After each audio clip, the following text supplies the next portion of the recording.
Hey, everybody. Good morning. Good morning. Hey, welcome welcome to Awaken Your Relationships. I am Julie Murphy, and I wrote a book called Awaken Your Wealth. And so many people think that the money stuff will actually solve the problems, but we either work things out and we act it out through our money, through our health, or through our relationships. So I have started this awakening series, and today we are Awaken Your Relationships. And so I have the relationship expert right next to me. Rita, tell everyone about yourself. Hello. Well, for the last 14 years, I've helped women rewire their system because they keep freaking out when they're in relationships with toxic people. And so, so the main thing that I help women do is take control of themselves again. Stop giving away their control to other people. In fact, that's the topic of today's conversation, right? No more puppeteer. Don't be a puppet. No más, por favor.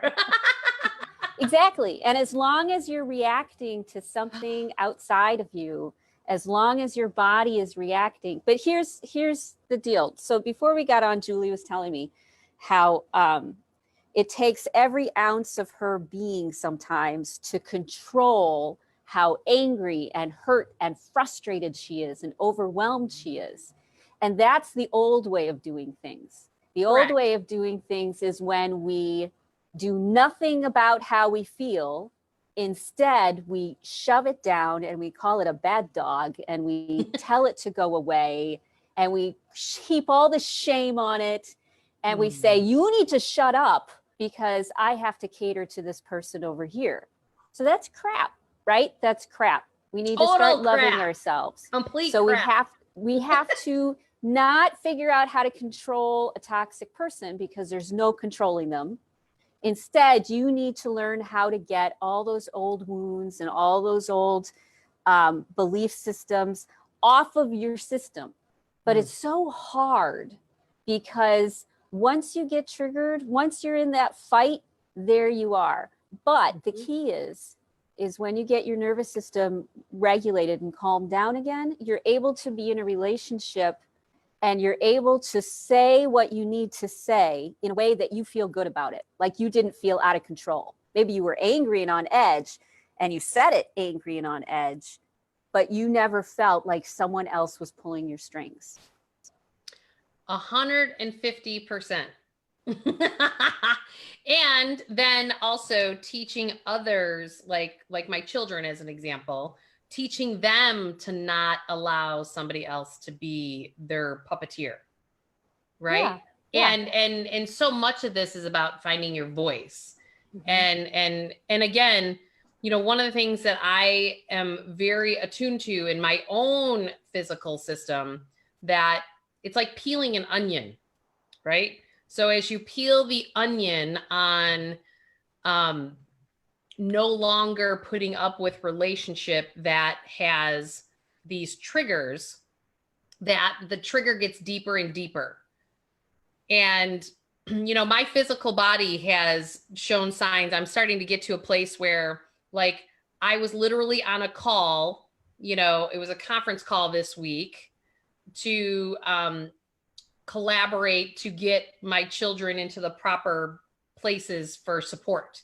And my physical body was literally shaking. And I'm like, oh, from what I've learned from you, Rita, is that shaking was actually, that's me healing because I'm stepping into a situation very differently than I have in the past. So it's healing actually something from a past trauma in relationship.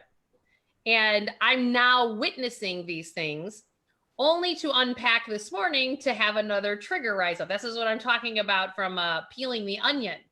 And one of the best things that you said, I don't know if it was the last show or the week before that, but it was about, you said, once you heal the trigger, it doesn't come back.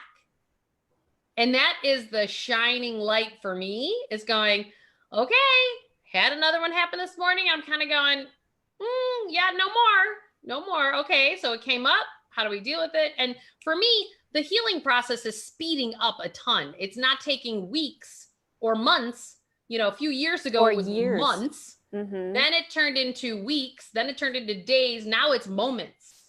Right. Yeah. You used to be completely obsessed and it would ruin your life for months and months on end because you couldn't get your mind off of it. And how do I manipulate it? And how do I get back? And what do I do about this? And what's the right thing to do? What's the wrong thing to do? What will make it worse? What will make it better? Correct. You know, you obsess around questions which are not relevant to the situation.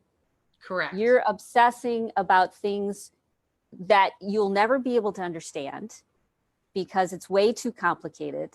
Right. And things that you can influence, but not really have much control over. And you certainly can't influence it if you're upset. If you're upset, you can't do not at all. much. Right. It's like you say that when you're upset or you're in an emotional reaction, you become very dumb.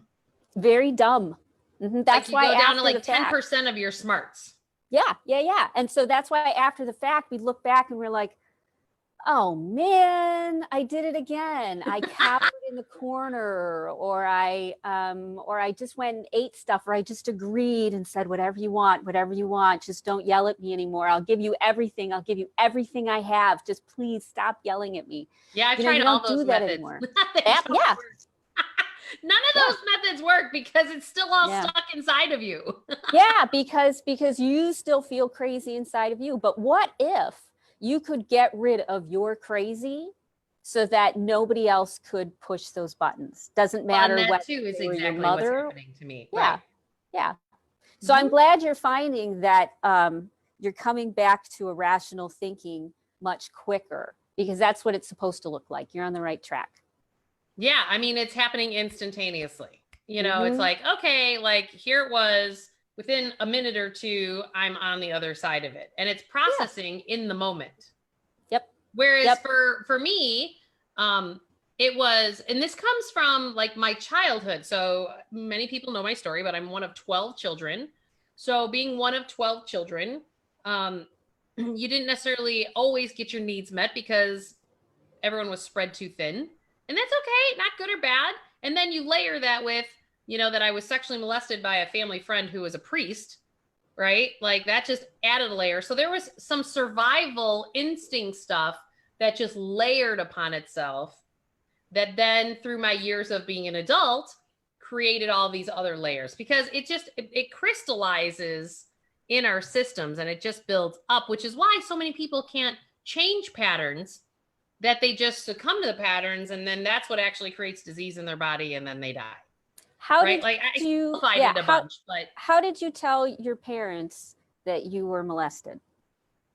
So after I pulled it out of my subconscious mind in a hypnotherapy appointment, because I had it buried in my mind, I just knew that I always had a strong distaste for this priest. And then when I found out that 20 years ago he was put in jail because he was caught with altar boys. And I was like, I knew something was wrong with that guy. Like for years, I knew something was wrong with that guy, but I didn't realize that it was because he had touched me.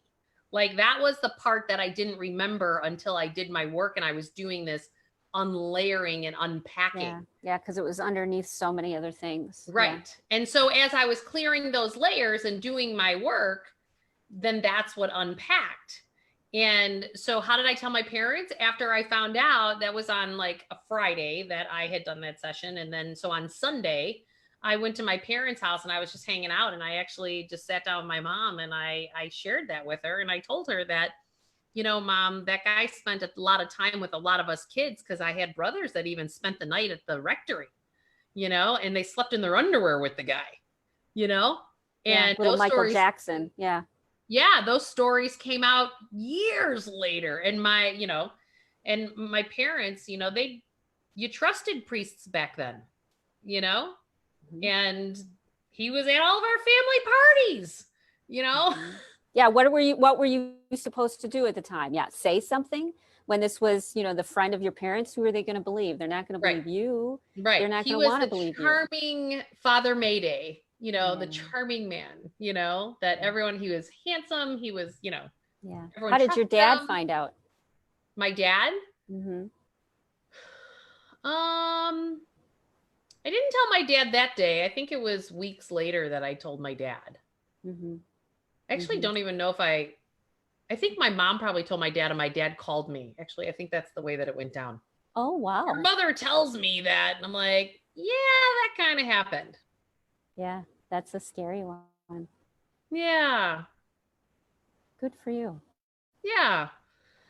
But the good news is that, in shining light on it, there was it's amazing the amount of healing that happens when you shine the light on what's buried in your subconscious mind that is creating the basis of the relationships that you're in today. Yeah. Yeah. And then when you're in a toxic relationship, when someone is in fight or flight, remember it's called fight or flight, which means that they are ready to be a predator. They know, they can see the people who will let them behave the way that they want to behave. They'll look for people who will let them get away with it. And they can tell. They used to say that people who were in crisis could pick out of a crowd the people that would help them. There's like a glow around them. There's a feeling. And predators are the same way. They did a thing with pickpockets who had been, who were in jail, and they all were showing the same movies of people, and they all picked the same people that they would mug or pickpocket or whatever.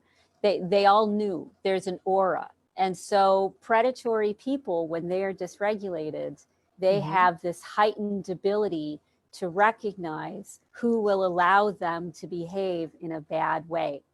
And so they're looking for your strings. Right. The relationship started with them analyzing you and figuring out what would control you emotionally so that you could, so that they could get the upper hand in the relationship. Right. Yeah. So he would look for things like that. Oh, she doesn't like her dad. How can I use that against her? Oh, she's worried about this. How can I use that against her? And it's not that people are bad people. It's just many people, think about New Yorkers, let's say, or even Chicago. We collect things to put in our back pocket in case we need a favor. We We do. We go, oh, I'll collect that little chip, and we keep it in the back of our minds. And then when a narcissist or a toxic person gets dysregulated, they have no problems using it. For whatever reason, they feel justified, and they will pull your strings purposefully to get the upper hand. Yeah, I've been experiencing that for years. And it's interesting that you can't fix those things from a traditional method. So one of my challenges that I have been in is the fact that not every situation is the same, meaning that there is a traditional way to deal with a divorced family. And then there's a different way of dealing with a divorced family when there's a puppeteer. Yes.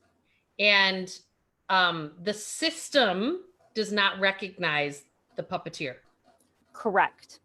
Because it's a completely different type of scenario. Yes. And I am watching that's where a lot of, not only, in my situation, but I witnessed this with clients as well. That that's why I think the word puppeteer is such a great word to use, because you don't realize you're in these roles. You don't realize you're in these stories. And if you are sitting here watching this and you're realizing that you're in a story that doesn't match your insides, you probably have a puppeteer in your world. Yeah. Yeah. You have someone who's pulling your strings, sometimes just for the fun of it, because they have nothing better to do. You're entertaining, and they don't have much empathy, so they don't care. That is so true. It doesn't make them bad people. It just makes them insensitive jerks. But typically underneath those sorts of things, most people are good people.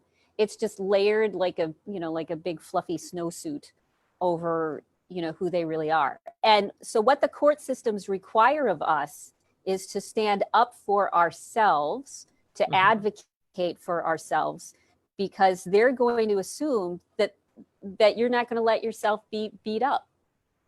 Right. If you expect the courts to look out for your best interests, you're going to be wrong.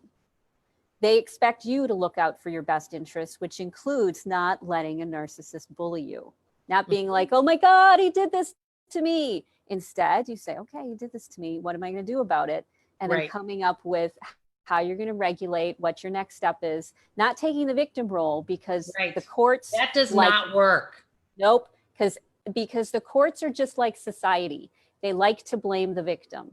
Right. So you can't be a victim. Nope. You have to be someone who doesn't allow themselves to be victimized. And that's what the courts and that's what the world will respect. When you respect your rights, the world will better respect your rights.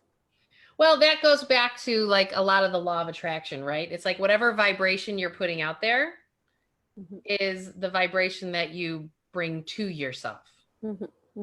And, you know, and I'm a feisty, independent person. Like, seriously, I did not even realize this was happening through 15 years. I didn't realize it because it was so subtle. And I didn't realize that this was all coming from my conditioning from my childhood and where it was layered. And so I do believe that this is, because it's so subtle and it kind of ramps up over time, that's also why it's then hard, why a lot of people don't leave, why a lot of people don't change, because it's this uphill battle. But I can tell you that it only escalates if you don't. Like, it doesn't get better unless you change how you're interfacing or choose to leave. Right. And here's maybe a positive thing to look at, something that gives you a little more control. So when you just said, you know, the brainwashing, let's say, the manipulation of your emotions was so subtle, I'd like to suggest, yes, it was subtle, and you were distracted. You weren't paying attention that this was going on. You didn't even realize you needed to look for it. And so many women get upset that they put up with abuse for so long, and they hate themselves, and they are ashamed, and they feel guilty that they allowed so much of their life to be wasted by someone who didn't respect them. You know, as long as we think that the other person has control over how we feel, we're going to keep being controlled by them. We have to start stepping forward with a different foot and saying, you know what? I was probably distracted. I can do something about that. I can stay more present to what's going on, and that's not going to happen to me again. Otherwise, you're constantly looking around worried that somebody's going to manipulate you, which they'll try, but if you're present, they can't. Well, and I will tell you that so much of it is our perception, right? So for me, I see that it's been a gift, because it was the gift that got me to heal from the sexual molestation from the Catholic priest. Yeah, which has been controlling you ever since you were a kid, but you didn't know it.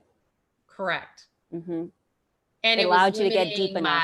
My business grew. It was limiting, you know, multiple things in my life, including having optimal health and excess weight on my body. And since I've been unpacking all that, business has taken off, body has shrunk. You're authentic. And people are like, you look 10 years younger. I'm like, I do. You're authentic. And that's why everything is coming into alignment, because you're no longer, your inner world is no longer in odds with your outer world. But many times it was because the emotion was so strong and we didn't know what to do with it. And it was so overwhelming, and we didn't have any tools on how to calm down, and nobody could help us. And, you know, we didn't know what to do.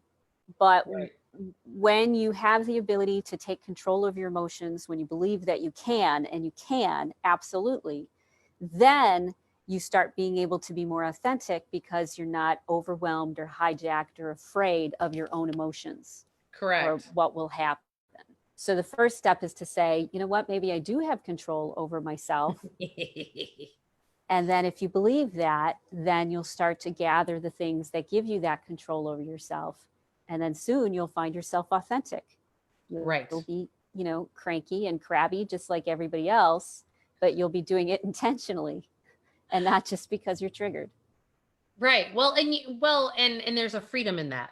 Yeah. Yes. There's a freedom in actually then aligning with your authentic self, because then you're not trying to, you're not going down any of the stress patterns, right? Yeah. You're not trying to disassociate when things get, you know, stressful. You're not trying to entrain somebody else and control them. You're not trying to, you know, all the stress responses that you've talked about on this show. Yeah. Disassociate, anger, denial, people pleasing, and black and white thinking. Those are the all 5 ones ways that I have used in the past. And they're all the same thing. Yeah. That's the key. You know, you probably switched around like, well, maybe I'll try anger this time. Well, maybe I'll try people pleasing this time. And none of them ever worked because they were all the wrong answer. Right. The right answer was pause, regulate, take back your control, and then decide how you want to handle it. Right. Totally agree. And you know, it's even interesting. Like I even noticed the other night, there was just an incident where, I couldn't decide where to go to dinner and we were trying to decide it. And then I went to a place I completely just like shut down. And I was like sitting here on, what is this next layer? I literally was able to sit there and go, what is this next layer? I know how to make a decision of how to go to dinner. I know how to, but it was really interesting to now be the observer of what was actually going on in my system at the time. And I was grateful that I was with somebody that could actually go, yeah, okay. And they walked it through with me and I got to the other side and I gave my opinion and I was able to, but it was like literally in the moment that it wasn't about the other person. It was about what was going on within me. It was super interesting to have a real life example of, you know, of witnessing. It was the first time I really witnessed it. I was able to before witness it before or after, I'm sorry. Like I could witness it as I reflected about what happened, but that was the very first time I could actually do it in the actual moment. Yeah, exactly. And that's what I'm talking about, the speed of the healing. Yeah. Which tells me I'm at the tipping point and I'm getting to the other side. Yes, you are. And the narcissist, your toxic relationship is what's encouraging you to do it. Best gift. The beautiful thing about toxic people, as destructive as they feel, is they open the conversation. You can't get away from hard conversations when you've got a toxic person in your life because they will force the issue. They'll force it and force it and force it until you have to speak up because you feel you have no choice or you'll be ripped apart. They're not going to let you get away with sliding under the table or they're going to keep pushing and pushing and pushing and pushing until you get to the root of it and you start saying no more. Right. Totally agreed. You're doing great. You're doing well, great. And I think it's super important for, you know, I said this before we went on that, you know, I have some people in my life that are like, you're nuts to be talking about your own situation. I'm like, yeah, but this is the problem. No, people need it. We the secrets. need to communicate. We need to stop hiding what is actually going on in relationships and actually unpack this for people so that 1, they don't feel like they're on their own island. 2, they can recognize the patterning in their own life. And 3, that we all increase to a higher level of consciousness, even the toxic ones. Because if you are the one that is dealing with someone that's toxic, you shifts them. And that's what's super important. The lie that we were all taught was that we're alone and we're separated. And when you start to put that lie down, you realize that we're having a shared experience of trauma around the world, that all of these beliefs and ideas and mindsets and sexual abuses and domestic abuses and emotional abuses, they're happening in a ton of homes. They're happening all over the world. They're happening to women everywhere. You know more women who are being emotionally violated than you know women who have come from healthy, supportive, organic experiences. So the lie is that we're alone and that we have to keep it secret. And the truth is we are all going through this. We think we're alone. And it's by not reaching out, by not opening our hearts to what else is around us, Right. that we really make ourselves suffer. Amen, sister. And the suffering time is over. Mm-hmm. It is time for all of us to stop being in reactivity and be in a place where we are actually able to observe and feel whole and interface in the world from a place of empowerment and abundance. And so, I'm in the money world, right? When you're dealing with these kind of relationships and you're not coming from a place of empowering relationships, there's no way you're going to fix your money shit.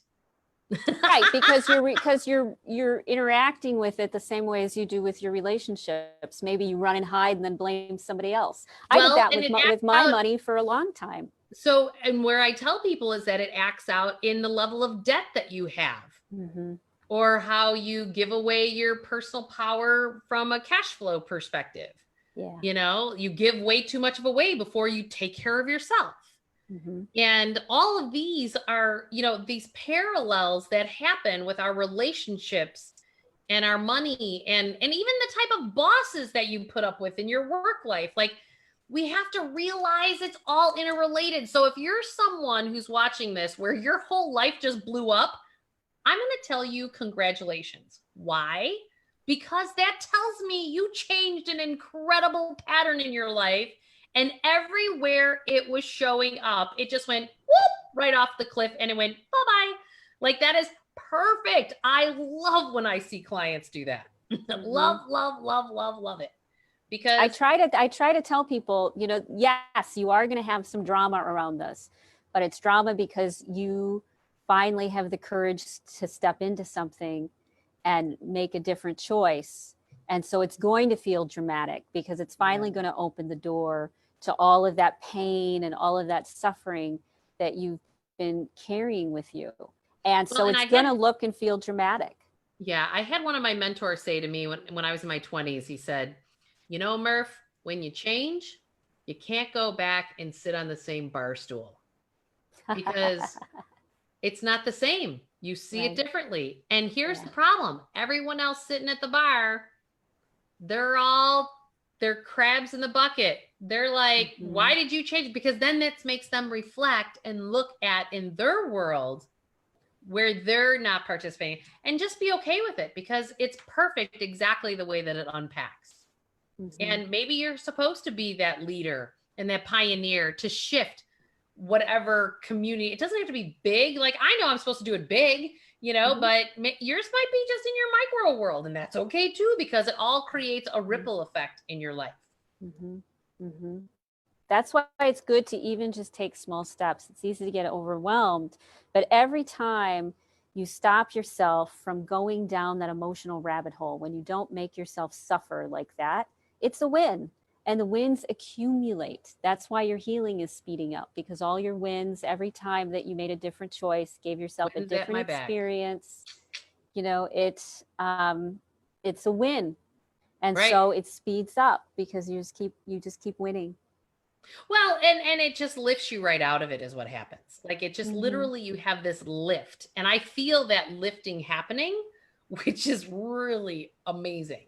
Yeah. And we have to also understand, particularly for us ladies out there, if people fall away, let them.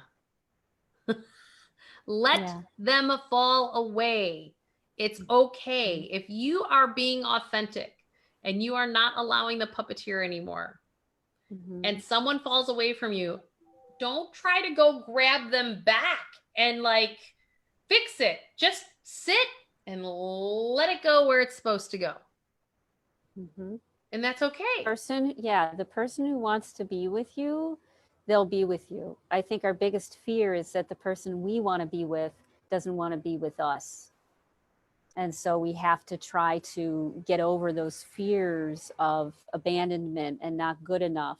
And when you do that, when you start feeling more regulated, when you have more friends, when you start doing more things that you really enjoy, then you know you're good enough and you don't mind that people fall away because it's not personal. Right. Right. It's not about you.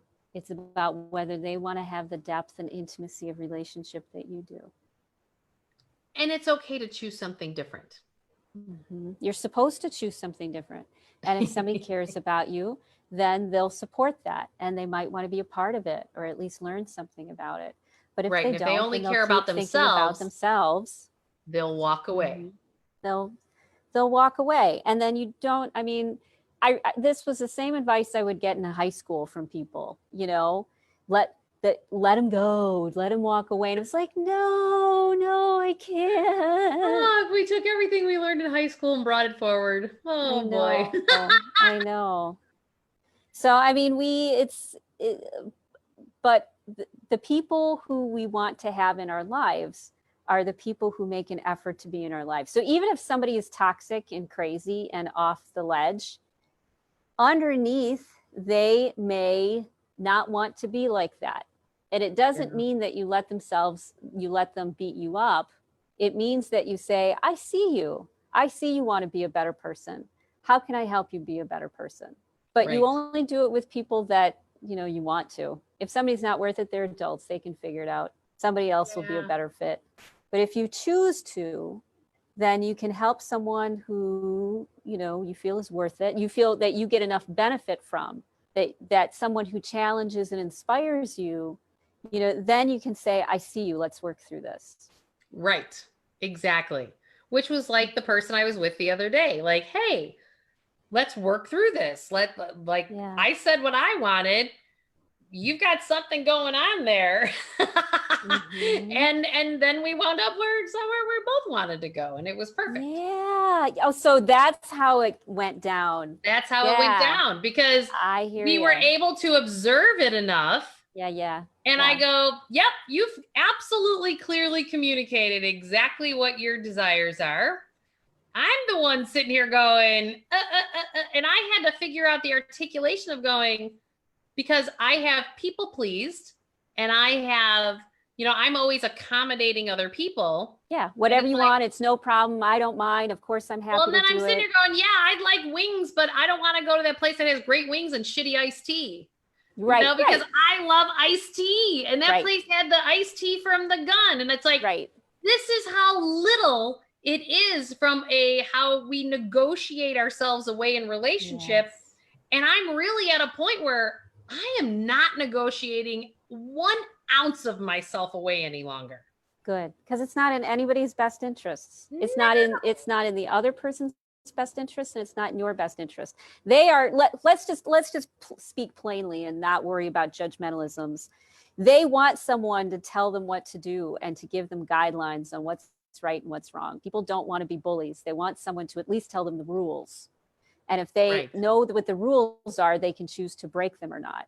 So you being authentic pulls somebody out of their selfishness and self-absorbedness, keeps them from being a bully.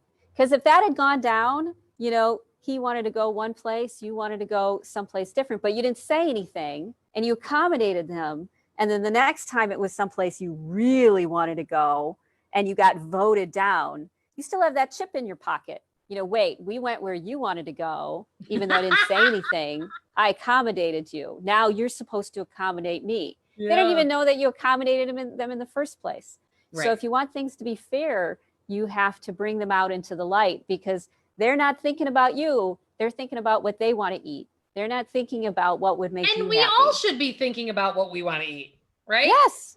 And that's the thing. Like, the issue was me not having my voice, and I was observing what was going on within me. And then we wound up in this. Here's what's even more fun, is that we wound up in this place where we wound up with this waiter that completely clearly was part of our soul family, that we had this light bulb conversations with. Like, we literally were there for like 3 hours.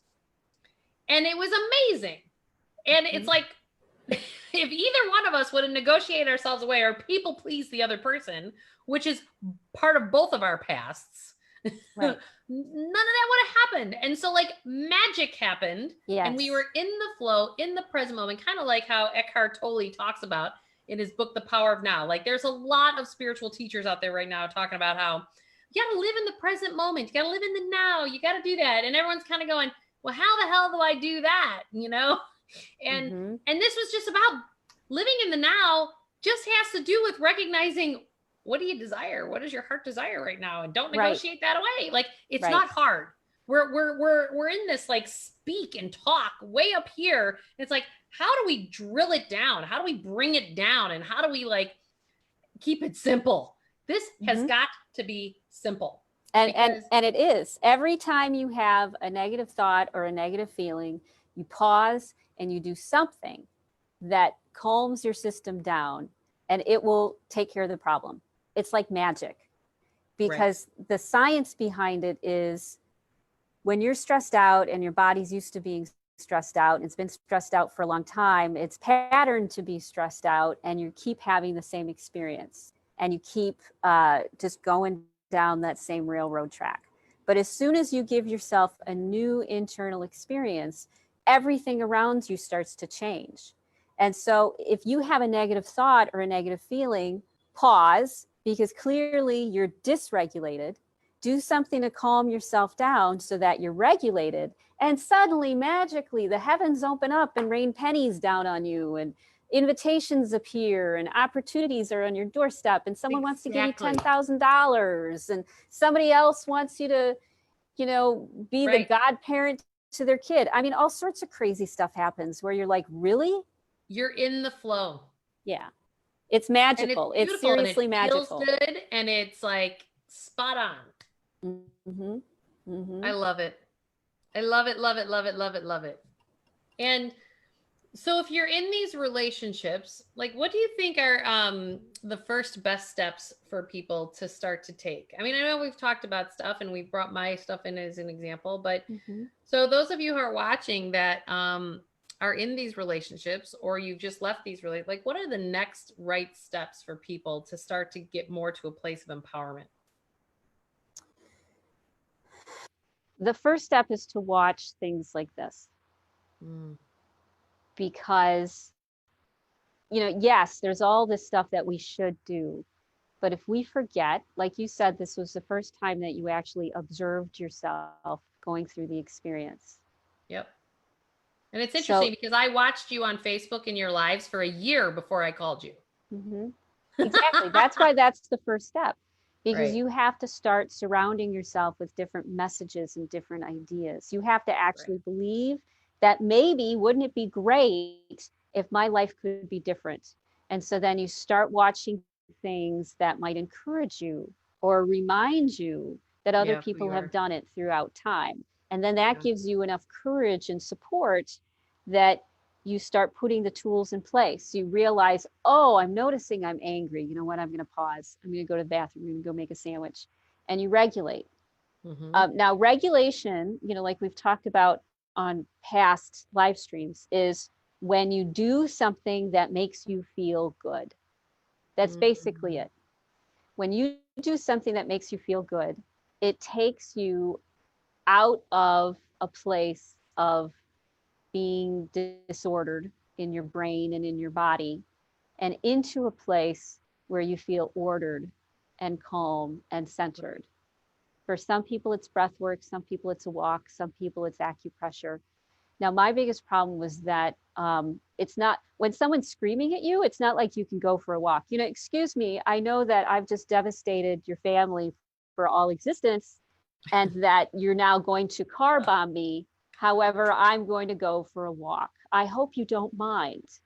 You know, I mean, it's so impractical. There's a practical side to all this, right? Yeah, there's a practical side to it. So I use 3 very specific tools, and 2 of them I'll use in the middle of a fight if I have to, in the middle of my intimidation or my anger. So one of them is called havening, and havening gives you a sense of comfort. And what it does in the brain is it physically tells the body to go from fight or flight to rational thinking. I mean, I always think about people at funerals. They're touching each other. They're rubbing each other's arms after somebody's died. They're giving comfort. And it's that Isn't that interesting? And that's what this whole COVID thing has been taking away from all of us. That one-on-one comfort that we used to get. I mean, I got into massage therapy because the only way I could feel stable and calm was if my husband laid down naked next to me for an hour. And he had to fall asleep even. I was like, you have to fall asleep, but this is the only way that I'm going to feel calm and centered. So touch is really important, but COVID's taken it away. And, you can't randomly go around and touch everybody, and you can't go to everybody and say, would you please touch me? I hope you don't mind. I mean, it doesn't work. So, but if touching yourself, if rubbing your arms or your hands or your face gives you the same effect, then you don't have to find somebody, would you rub my arms, please? That's really interesting, because I just had someone tell me the other day going, hey, can you just like touch me and then do that? I watched my kids even do it. Like, it makes them feel safe. And you even had me one time, like, talk to you about something and hold my hands like this, and it made me feel safe. Yeah, because you can touch face. Yeah, it helped me breathe. It was like, oh. Touching your hands. You don't realize what that does. Yeah. Yes. Yeah. So use it purposefully. Whenever you have a negative thought, like, I can't believe that they did that again. And you want to hold on to it, and you can feel it in your diaphragm, and your liver hurts, and you're just not good. You stop and you do something about it. So havening is one. And havening is basically stroking your arms, your hands, or your face 20 times. And it totally works. I even use this with my kids. I had my 7-year-old was going crazy emotionally the other day in anger. I was like, Mary Kate, do your havening. And I just was like this. And she was like, right. And she eventually just was like this. Yes. Yeah, exactly. So, you can do it while you're mad. Right. Like, and because it regulated her nervous system. And then I was like, okay. Nervous system. Now, what would you like to say? What's bothering you? Let's get through this. Yes, it gives you back control. Yeah. So I'll do it, if I'll do it very inconspicuously. I'll rub my hands, I'll rub my face. I'll rub my hands a lot if I'm, in a position where I don't want anybody else to know, or I'll just rub my arms a little bit. I'll do one arm or the other arm. It all works. There's no wrong way to do it. But what it does is it forces your body to calm down. Yeah. So that's a big one. And you have to use it, though. You can't just say, I'm going to haven when I feel better. You have to haven when you feel like it's crap. What makes you feel better. And here's what's interesting. Takes the pill. Yeah. What's interesting is I've even suggested to men, and it's funny, the men aren't as receptive to do that. It's like, they're so like, and I'm like, come on, like, just do it. From a client perspective to a friend perspective, I'm like, come on. Just play along. Just play along. They do have nervous systems that are unregulated. Yeah, they're most of the trouble, actually. Why are the women required to step into a greater version goddess of herself, and the men are allowed to just, slum around in the gutters behaving like animals? Okay, just saying. How do you really feel about that, Rita? No. So the second tool that I use is called TAT points. And I was just watching Joe Dispenza the other day. Again, he's got this great series called Rewired on Gaia. And he was talking about the pineal gland. And the pineal gland gives you those more mystical, out-of-body observational experiences like you had when you observed, that you weren't making up your mind. And when you put physical pressure, this is really neat. When you put physical pressure on the pineal gland, it creates an electrical charge. It's called the piezoelectric effect. And I use it in massage all the time. When you press on something, it creates an electrical charge. So when you press on the pineal gland, it activates it, wakes it up, gives it an electrical charge. Yep. And changes your internal world. So the TAT points, think about it.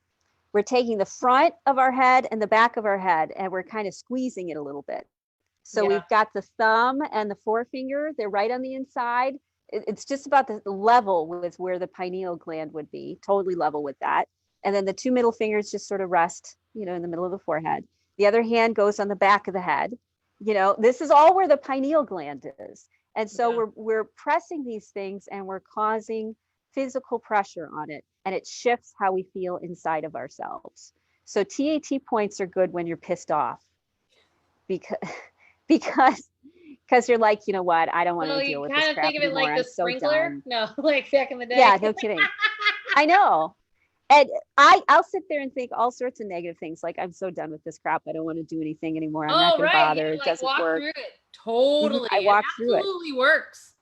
But it physically puts your body and your nervous system into a different state.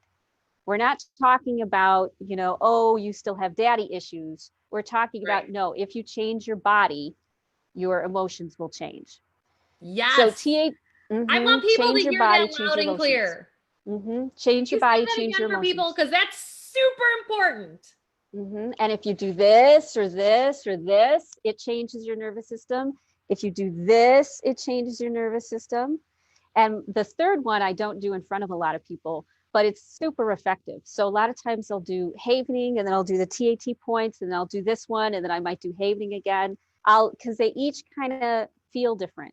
So you do a number of them. So this last one is when I'm done, when I don't want this in my life anymore, when I'm sick and tired of whatever it is, and I just want to break the bond because this is crap. Yeah. When I feel that way, I take whatever is in my mind. For me, it was penises a lot because of, you know, my sexual trauma, but it's also angry faces. It's also pieces of paper, maybe that have writing on them. It's some visual that if I were to look at it would make me freak out. So, so you have that visual, you put it in front of yourself, like imagine it in front of yourself by about a foot. You physically point at it as if you're looking at it, as if you're telling that face that you're not going to put up with this crap anymore. And you're looking at it, and you turn to your left 3.5 times. So I'm pointing at it, let's say angry face. Still looking at it. 1. Now, right about now, my nervous system is starting to calm down. 2. And I can feel it relaxing. I can feel my shoulders dropping. 3, I'm still aggravated, but this last half circle seems to do it.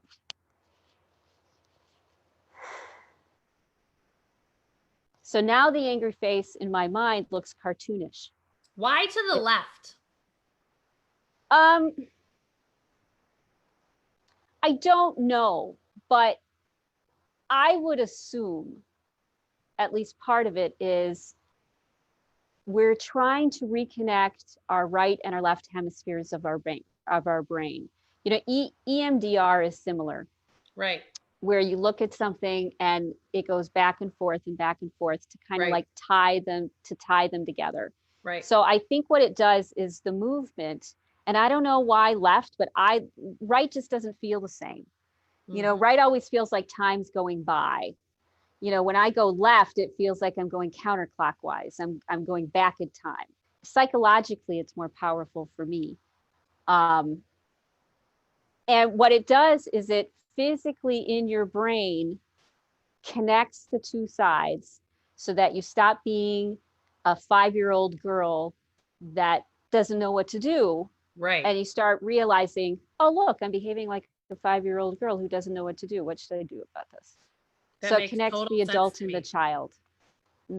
Yeah. And so what was the threat, the threat to you is no longer, the knot in your stomach starts to go away. Your heart starts to calm down. That's why if you do many of these things together, like let's say someone says to you, I'm going to call Children and Family Services and they're going to show up at your house in an hour. And you are like, my life has just come to an end because I don't even know what's going to happen. I have no idea what it'll be. The first thing I would do is I would haven. I'd be like, it's going to be okay. It's going to be okay. And then I'd be like, you know what? I'm really pissed off that they put me in this situation. I can't believe that I have to go through this again. This is ridiculous. I don't deserve this. I don't want this. I don't need this. Yeah. Okay. Okay. You know what? Now I'm done. I'm done. All right. All right. I'm done. It's good. Yeah. Things are okay. Yep. I'm going to be okay. So, It and this lets is you how process this is through. how we regulate. So when we're in relationships, I want to tie this together for people before we go. So when we're Mhm. in relationships that we are in reactivity, we need to regulate our nervous systems, because that is the only way out of the relationship that you're in, or not recreating it in the next relationship. Yes. Because you will just attract a different face, a different name, but the same bird. Yes, right? because how you are talking and moving and speaking will bring out the bully in somebody else. Correct. Correct. And so we have to shift it in our physical systems so you can then emotionally respond in a healthy manner, Yes, in a more exactly. state of neutrality, a state of Yeah. presence, whatever you want to call it. And it's about Yeah. living in the now so that you can not, I always talk about that our brains have two operating systems, the conscious mind and the subconscious mind. And it's the subconscious mind that creates all this non-regulated nervous system stuff that's going on. Mhm. Mhm. And it has everything to do with not only the relationship that you're in on a personal level, but it has to do with your relationships at work, your relationships with your family. Like it oozes Mhm. like anything, it'll like spread like disease Yeah. Yeah. it'll sprinkle into all areas of your life. So that's what I really like for people to understand. And one of the big telltale signs, which is why we named it today, is stop letting someone else be your puppeteer.